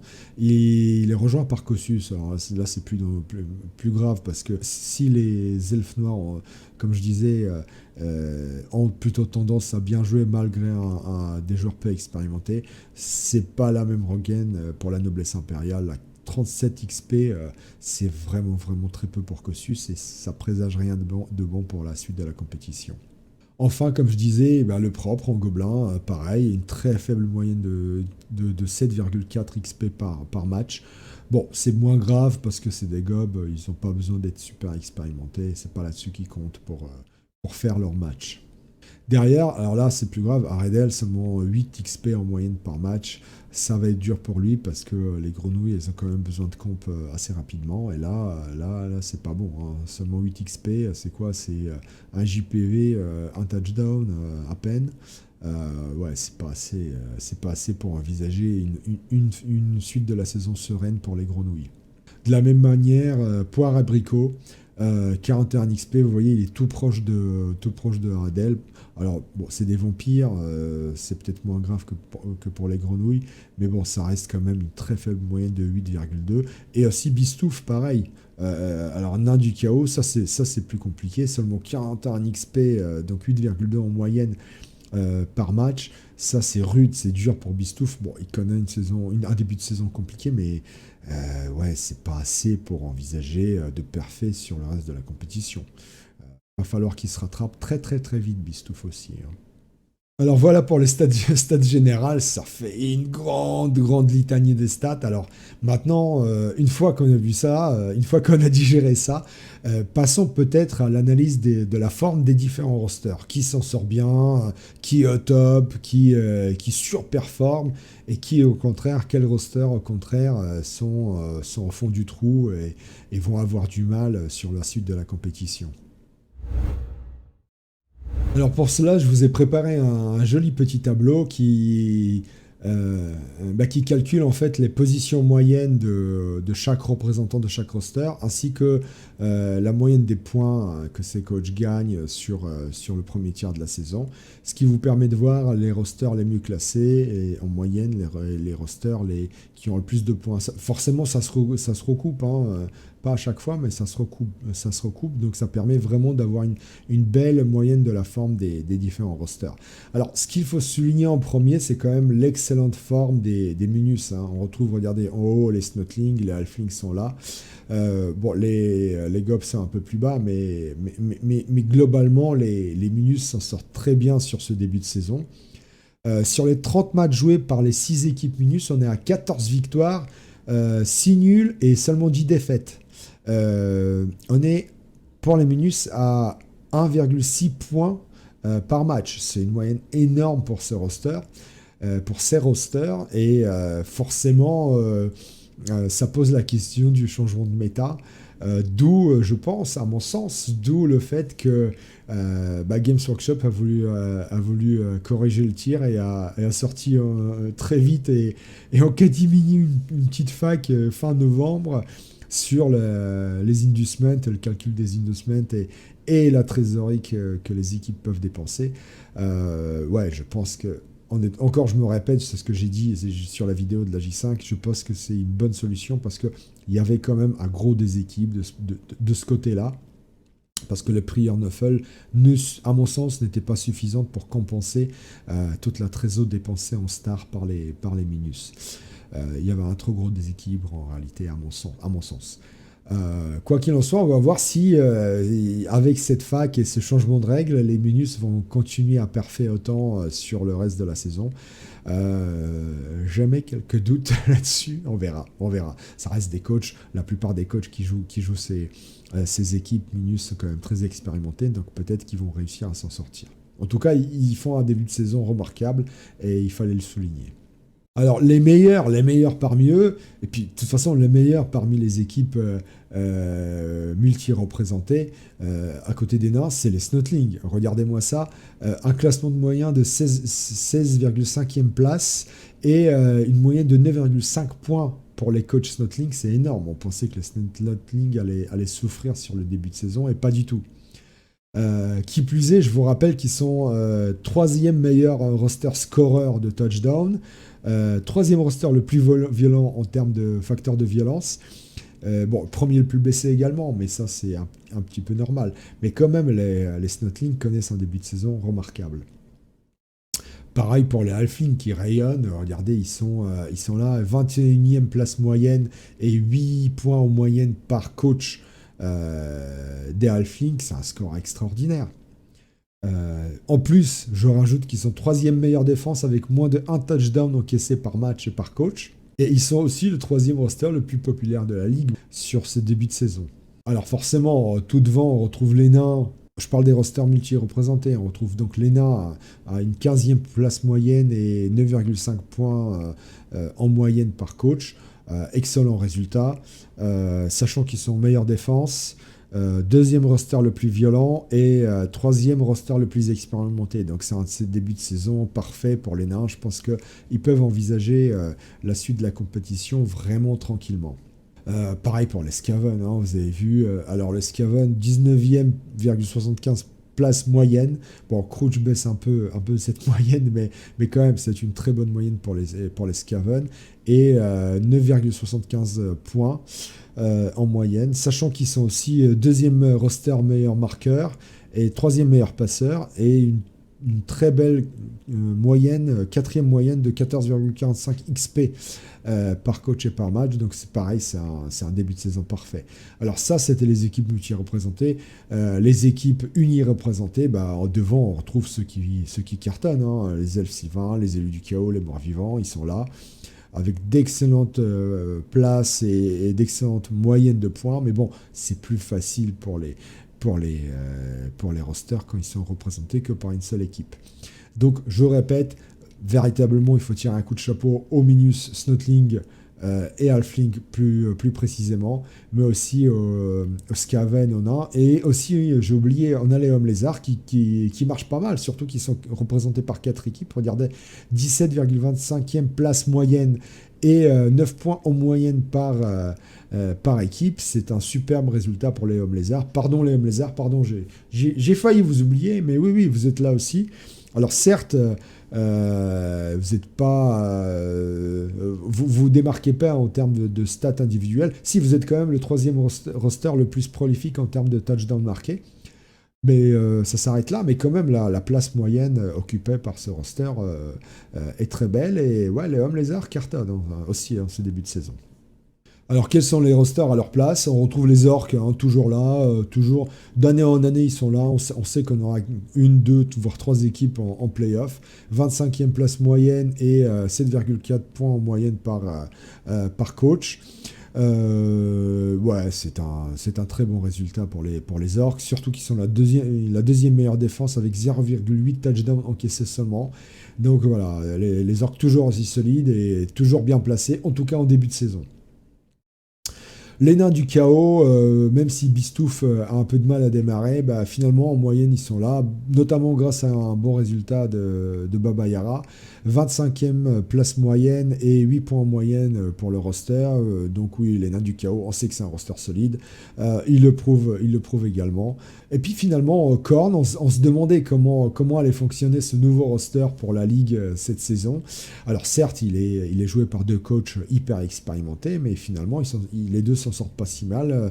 26,5e place moyenne pour ces deux équipes et une moyenne de 7 points dans le classement. C'est pas mal pour un roster qui est là plutôt pour cogner, mais qui s'en sort finalement pas mal en termes de résultats. Alors, quels sont les rosters qui peuvent mieux faire? Je le disais, ça allait être un petit peu compliqué pour les humains et ça allait de plus en plus compliqué. Bon, ils s'en sortent, hein, 30e place moyenne et 6 points en moyenne, mais on savait que 6 points, c'est pas énorme non plus. C'est un roster qui normalement performe mieux en début de saison plus qu'en fin de saison, notamment grâce aux blitzers qui sont là dès le début de saison. Les nécros, c'est dur aussi, on s'y attendait pas, on les pensait mieux lotis que ça sur le début de saison. Seulement 31,5e place moyenne au classement général pour le roster et 6,25 points en moyenne par coach. C'est pas énorme pour les nécros, hein. Alors forcément, Melfios, qui a du mal en ce début de saison, baisse beaucoup la moyenne. Mais bon, on pensait que le roster allait fonctionner mieux que ça en début de saison. Les Slans également, assez mal classés. Ils sont unis représentés, mais 32e place moyenne. Bon, on sait que les Slans, ça démarre lentement. 6 XP, c'est bien, mais peut mieux faire pour un Redel. Là où je suis très déçu, c'est Léo Elf. Léo Elf, 32,4e place moyenne pour les 5 coachs qui représentent le roster. C'est trop peu, surtout que s'il y a des coachs très expérimentés. Je les pensais au début de saison, je pensais qu'ils allaient faire beaucoup mieux que ça. Là, ils sont à 5,6 points en moyenne par coach. C'est trop peu, très très peu pour un roster qui est connu pour être quand même assez compétitif en ligue. Là, c'est vraiment un début de saison vraiment très en douceur, voire un début de saison compliqué en réalité, hein. Enfin, les elfes noirs, alors là, c'est pareil, on sait que c'est un roster qui a du mal à démarrer, c'est un diesel, mais 33e place moyenne, c'est pas top, c'est pas joisse, et 6 points en moyenne, ouais, peut mieux faire également pour les elfes noirs, surtout que, je rappelle, ils ont une très faible moyenne générale de 8,7 XP gagnés par coach et par match. Ça ne présage rien de bon pour la suite de la compétition pour les elfes noirs. Alors, les rosters, pour qui ça va très mal. Les orques noirs. Les orques noirs, rappelez-vous, c'est un roster qui a plutôt tendance à bien fonctionner en début d'année, avec plein de joueurs qui ont plein de force et qui sont là pour cogner. Et ça devient de plus en plus dur par la suite de la compétition, où les équipes commencent à avoir des armes pour répondre face à la violence brute des orques noirs. Bah, et cette année, non, cette année, les orques noirs, ça va pas du tout. 36e place moyenne et seulement 5,5 points en moyenne par coach. C'est pas top, c'est vraiment très peu. Surtout qu'ils sont deuxième la pire défense avec 1,8 touchdowns d'encaissés. Donc vraiment un début de saison compliqué pour les orques noirs. Et ouais, vu que ce roster a tendance à souffrir sur le sud de la compétition, ouais, on pense que vraiment ça va être dur pour les deux coachs orques noirs cette année.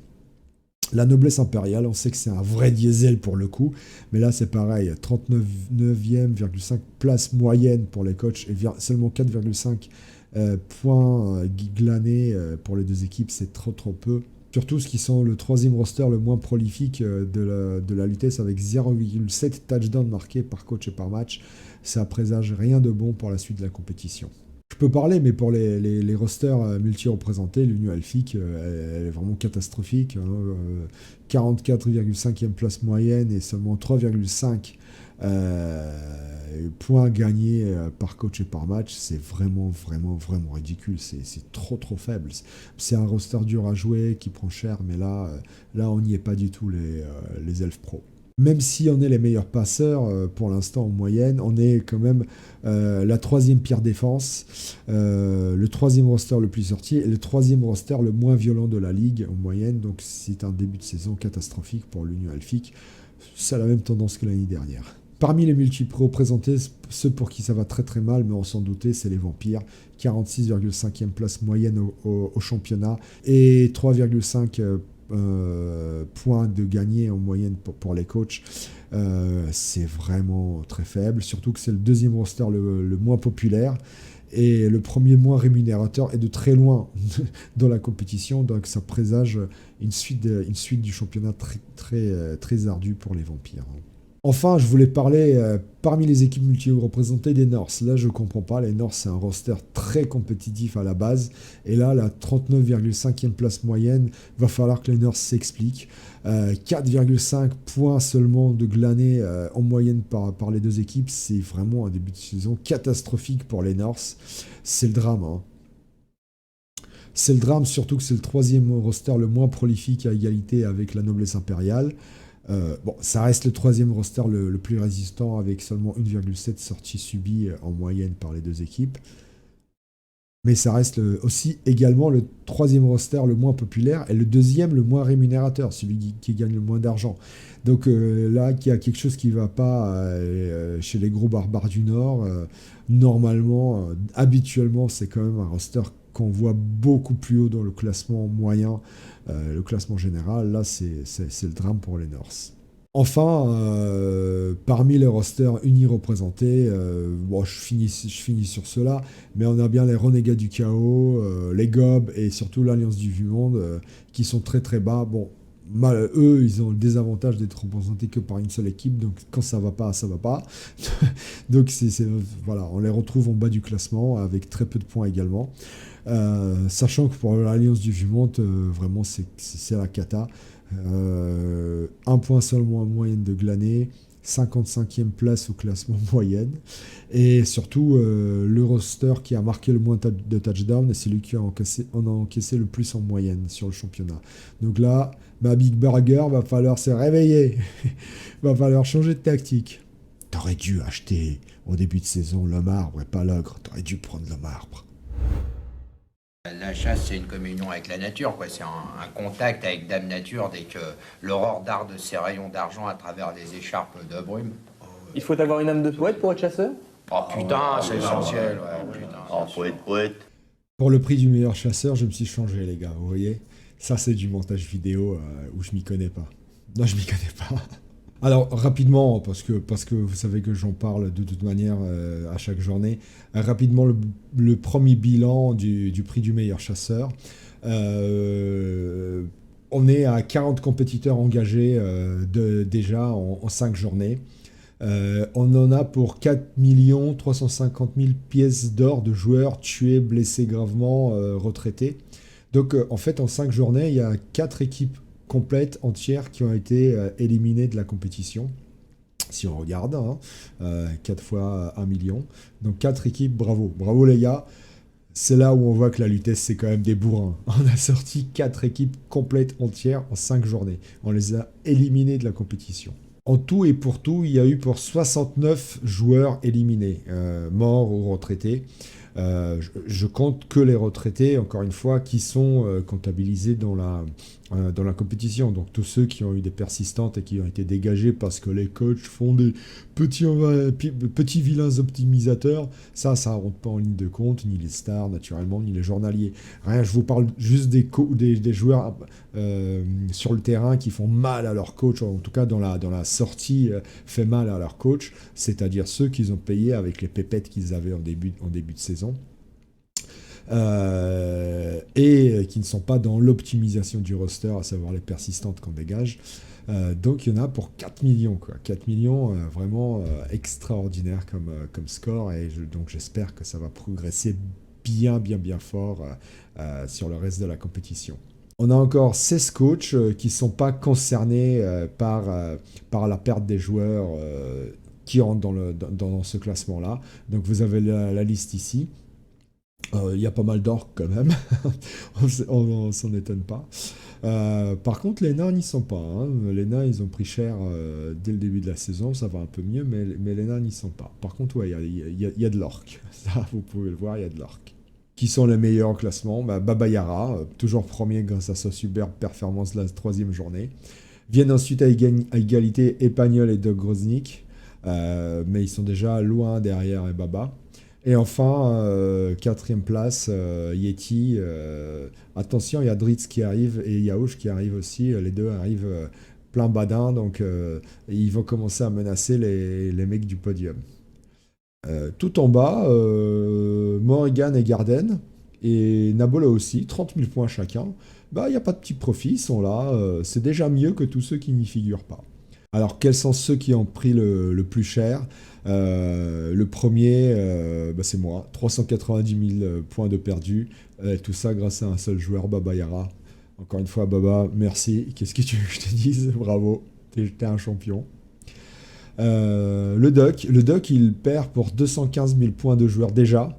Petite particularité, le Doc est 2e du classement du meilleur chasseur et 2e aussi des mecs qui sont pris le plus dans la tranche dans ce même classement. Donc il figure des deux côtés de la balance. En nordique, on tape aussi fort qu'on prend. Donc c'est peut-être compréhensible. Derrière, 3e place sur le podium de ceux qui ont souffert. Petite particularité, c'est Imperator Day qui perd pour 210 000 pièces de joueurs déjà. 3 quarts, 3 bloqueurs nains en 5 journées, déjà morts. Donc forcément, ça commence à se voir sur le tableau. Enfin, en 4e, notons quand même Nikap, Sobek et Seeds, donc un haut elfe et 2 elfes noirs qui perdent 170 000 pièces de joueurs déjà. Donc, il y a un blitzer et un 3 quarts à chaque fois. Il y en a pour qui c'est pas très grave, et d'autres qui souffrent pas mal à cause de ces sorties, moi y compris. Voilà. Donc les mecs qui ont le plus souffert, c'est ceux-là. Alors, quels sont les plus beaux trophées? Vous le savez, donc encore une fois, je parle que de moi là, c'est pas possible, j'en ai marre. Oui, c'est mes 2 blitzers morts, 135 000 points pour Bobaya à chaque fois. Et juste derrière, c'est mon receveur aussi, mort, 120 000 points. Ils étaient tous les 3 compés, ils sont tous les 3 morts sous les crampons des nains du chaos et de gobelins de Baba Yara. Voilà, 390 000 points. Et les plus beaux trophées, ce sont eux pour l'instant. Mais juste derrière vient la Valkyrie compé de Doc, 115 000 points, sorti par Sobek. Donc Sobek, même s'il figure pas très bien dans le classement du meilleur chasseur, il a une belle proie accrochée à sa ceinture. Oui, accrochée à sa ceinture, on va dire. Une belle Valkyrie, la tignasse d'une belle Valkyrie qu'il peut porter fièrement en trophée. Enfin, notons le petit skink de Kral et JC qui avait 2 compétences, 100 000 points, et c'est Pagnol qui offre donc, comme je disais lors de la 5e journée, un joli sac à main à madame. Ou en tout cas, elle se l'offre elle-même parce qu'encore une fois, c'est elle qui a lancé les dés pour buter ce petit skink. Donc oui, elle se fait un cadeau toute seule, voilà. Et puis, je pense qu'Epagnol est bien content parce que ça lui permet de grimper directement à la 2e place du classement général. Donc voilà rapidement où nous en sommes sur le prix du meilleur chasseur. Attention, cette année, petite particularité, je vais essayer d'offrir aux meilleurs d'entre nous un petit cadeau, j'en dis pas plus. Mais sachez qu'il y aura un petit trophée pour le meilleur chasseur pour que quand même cette compétition, cette belle et noble compétition qu'est la chasse, soit récompensée à sa juste valeur. On va essayer de faire ça en fin d'année, ne vous inquiétez pas. Allez, pour finir cette vidéo, parlons des stars en devenir, des petites vedettes de la Lutèce, à savoir non pas les coachs, mais leurs joueurs eux-mêmes, parce que c'est quand même eux les premiers qui souffrent sur le terrain et qui sont les véritables stars de cette compétition. Et on ne pouvait pas ne pas commencer par le meilleur d'entre eux, à savoir Meraxes, le fameux danseur de guerre de Zaiko, le petit Meraxou, le petit danseur de guerre, dragon devenu danseur de guerre. Zaiko, tu sais comment il a fini, Meraxes, au moins, j'espère. Sinon, regarde comment il a fini. Attention, faut pas pousser le bouchon trop loin là, parce que là, le petit Meraxes, regardez-moi. Alors là, j'ai la stat de la J6, mais en J5, il était déjà à 37 XP, 2 touchdowns de marqués et 2 sorties réalisées. Châtaigne tackle.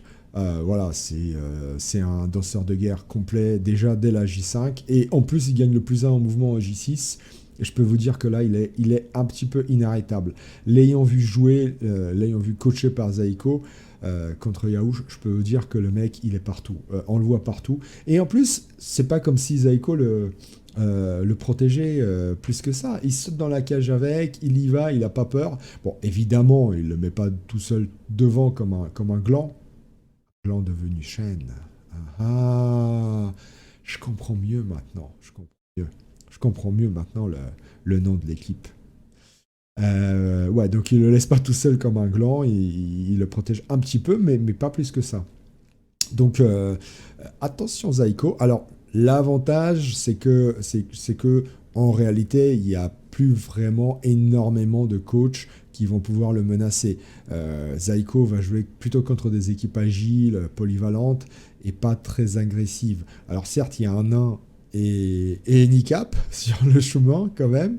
Handicap déjà fourbi les armes et il promet de faire vivre l'enfer au petit Meraxou. On verra. Qu'il fanfaronne pas trop vite, Handicap, quand même. On verra. Mais en tout cas, bravo, Meraxes, parcours remarquable pour l'instant, forme extraordinaire, c'est vraiment l'atout majeur de son équipe, qui est, en plus, les Elfsivins de Zaiko sont vraiment la révélation de ce début de saison, et tout ça grâce à Meraxes et à sa forme incroyable.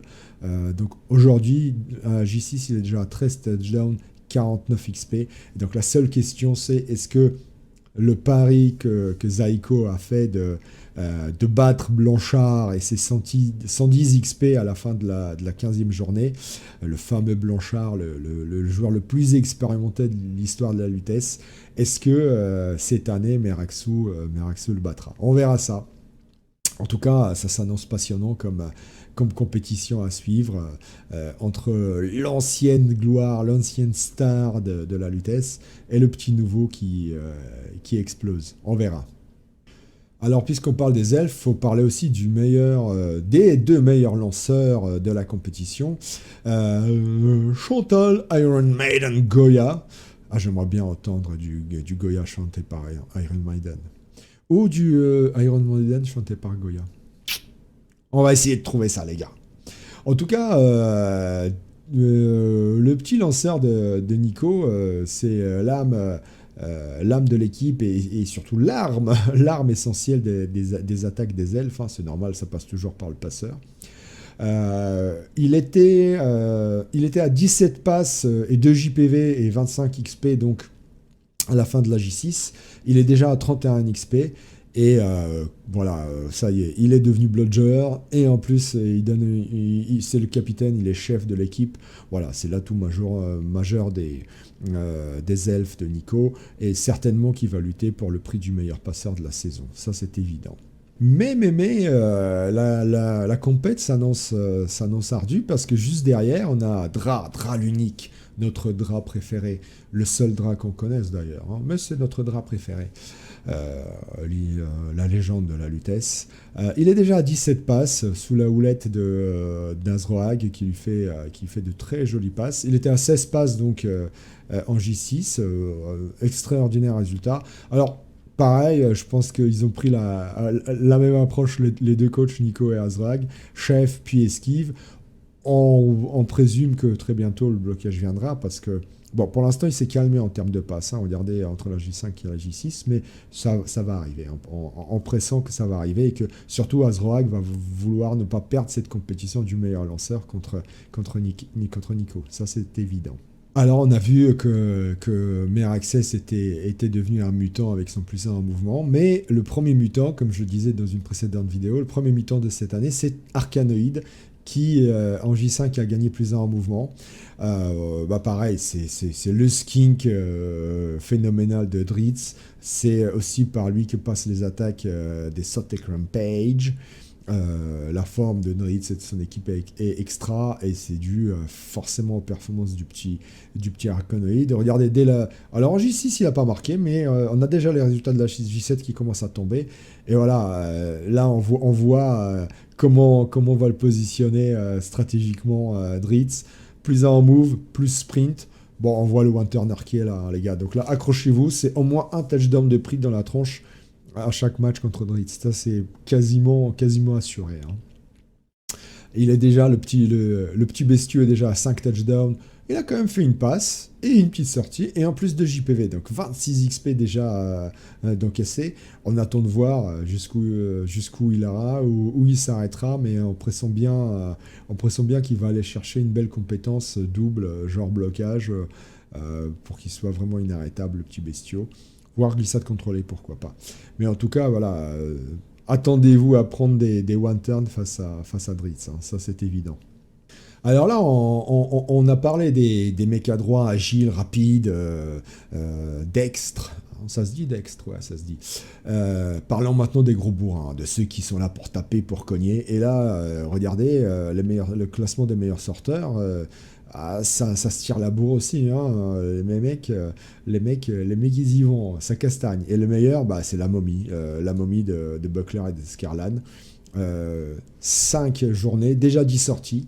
Alors évidemment, là-dedans, il y a 2 snotlings. Hein. Il y a 2 snotlings, plus des grenouilles, plus des vampires, et aussi des humains. Mais forcément, des armures qui ne sont pas énormes, ça permet à Abyssum Invocat de performer. Comme on dit en Latonie, Spirito Santo in Vino Veritas, je crois. Ouais, c'est un truc comme ça, en tout cas. Bon, bref, 10 sorties déjà, 24 XP, et forcément, Buckler est allé chercher blocage sur la momie. Donc, je pense qu'en termes de En termes de sortie, ça va progresser pour la momie. Et c'est le point d'ancrage des défenses, de la défense mort-vivante. Donc, il va falloir compter sur la momie pour qu'elle fasse plein de sorties encore. Oh, si ça finit à 30 sorties, pas mal. Hein, ça va être un beau bestion en fin de saison. Mais juste derrière, on a Barba Crème. Visiblement, ma Big Burger, et il n'arrive pas à se dépêtrer de la volonté de faire de mal aux adversaires. Hein. Il a joué les Renégats l'année dernière, c'était le Bachelor de la saison. Bah là, il continue. Là, il a un petit nain du vieux monde, un blitzer qui est là pour cogner. Regardez-moi ça, 6 sorties. Bon, c'était de Slantling en face, mais 6 sorties quand même. Et Châtaigne-Garde, compétence classique pour un blitzer de l'Alliance du Monde. On imagine bien que la prochaine compétence, ça va être quelque chose comme stabilité. Ouais, il va pas aller chercher blocage multiple. Oui, la prochaine compétence, ça va être quelque chose comme stabilité, voire tacle, suivant les adversaires qu'il va rencontrer. Ouais, il est déjà à 9 sorties, un JPV, donc on voit bien que c'est l'âme essentielle de ma Big Burger pour faire mal aux adversaires. C'est le gars qui blitz, quoi. D'où son rôle de blitzer. Attention, Buckler et Scarland gardent dans leur effectif un autre gars qui cogne fort, le revenant des Morse Ultima Ratio. Et il est déjà à 8 sorties et 2 JPV. Donc là, c'est presque comme le blitzer nain de MBB. Bon, Buckler et Scarland sont allés chercher Châtaigne et tacle. Visiblement, avec 2 minutes rencontrées, ils ont bien vu qu'il fallait quand même au moins un tacle dans l'équipe. Ils l'ont. Et regardez, face au gold de Nabolo, il y avait de l'esquive et il fait de direct de sortie. Donc je pense que la compétence tacle a bien été utilisée par le revenant. Et donc forcément, on imagine que c'est le blitzer attitré de l'équipe mort-vivante. Donc ça va augmenter en nombre de sorties. Essentiellement, il va faire que ça, je pense. Donc ça va être un beau bestiau aussi en fin de saison. Et comme probablement Buckler ira en playoff, faudra compter sur lui, les gars. Et va falloir que les attaques adverses fassent gaffe parce que ça va faire un beau safety pour l'équipe mort-vivante. Enfin, parlons aussi de Gargaredel. Comment ne pas parler du méchant à Redel, Gargaredel qui est là, l'homme arbre bloqueur des schtroumpfs boiteux. Je suis fier de toi, Scarabée, je suis fier de toi, tes schtroumpfs sont magnifiques. 7 sorties déjà en 5 journées et 2 JPV. Oh, il est allé chercher le blocage, ce qui est totalement compréhensible de sa part. On voit bien qu'une projection se profile très probablement. Voire un petit plus 1 en mouvement, c'est toujours sympa. Bon, là, va falloir aller chercher de l'XP, mais ouais, je pense que le plus 1 en mouvement, on peut s'y attendre. Donc ça va faire un beau homme arbre et je pense qu'il va embêter pas mal d'équipes, il va faire chier pas mal de coachs. Parce que j'en sais quelque chose, un homme arbre avec 3 de mouvement, ça peut bouger potentiellement jusqu'à 5 cases, donc ça fait toute la largeur du milieu de terrain. Ça fait l'essuie-glace. Hein. C'est un homme arbre qui peut faire l'essuie-glace en défense, et ça, les adversaires n'aiment pas du tout.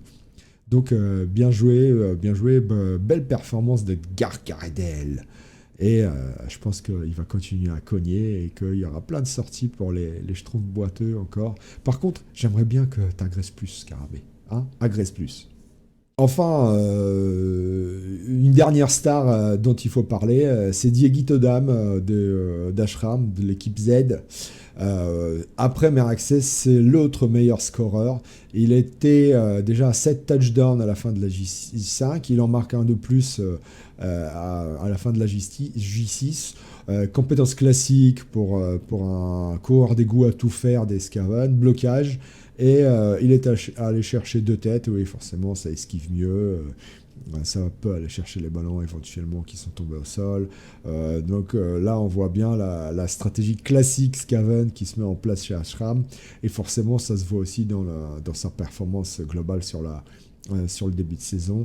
Ouais, c'est un beau petit coureur d'égout qu'il va falloir aller attraper. Est-ce qu'il ira chercher une progression de carac? Probablement pas, parce que si ça tombe sur le mouvement, c'est perdu, et on sait que ça tombe souvent sur le mouvement.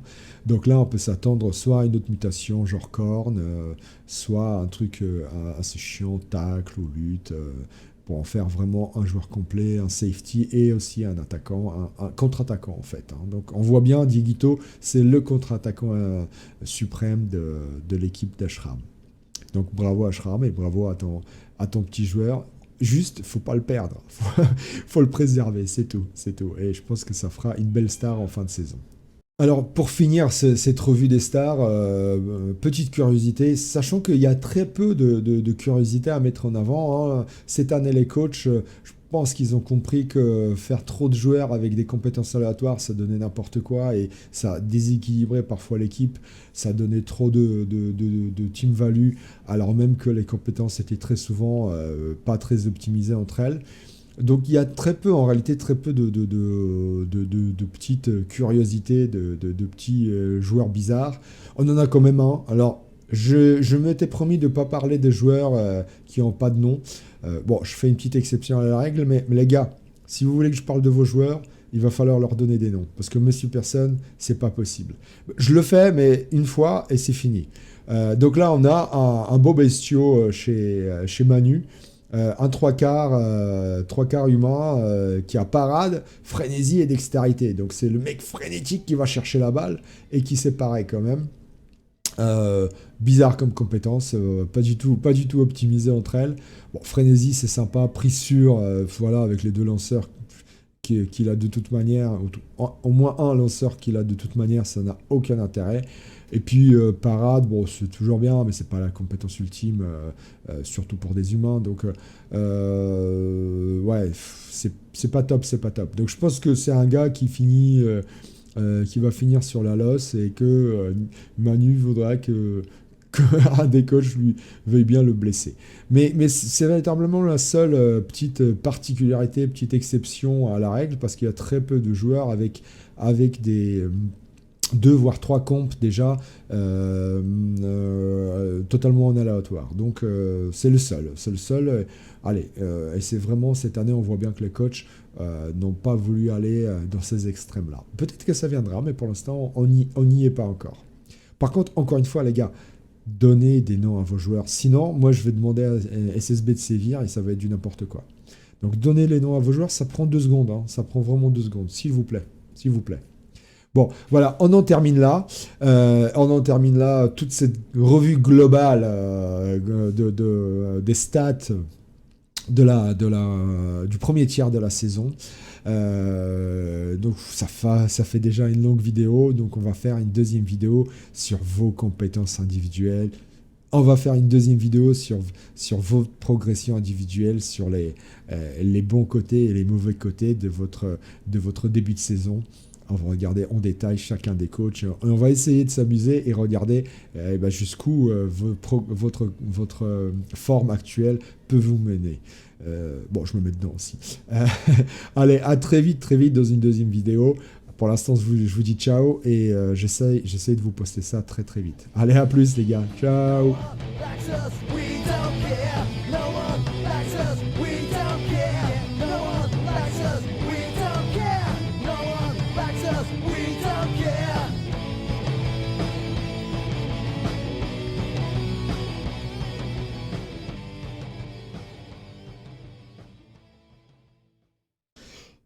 Pardonnez-moi, il fallait que ça sorte.